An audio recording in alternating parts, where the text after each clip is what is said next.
ป้อม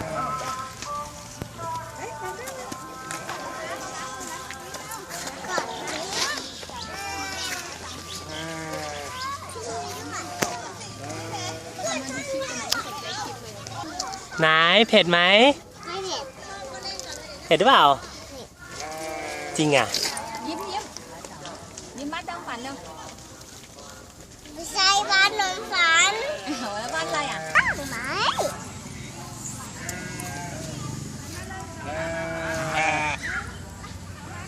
ชีฟอยู่นี่กินดีมากนะคะส่วนมากไปที่ไหนมันจะตัวแบบเล็กมากอ่ะ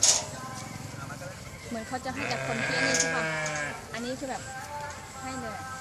ว่ามายืนอยู่แถวๆนี้แถวชิปเลยลูกแล้วหันมาหาป้าหน่อย อย่าตีนะครับกินไม่ได้ไม้ไม่ใช่ของเราห้ามพี่ชิปเขาเจ็บครับ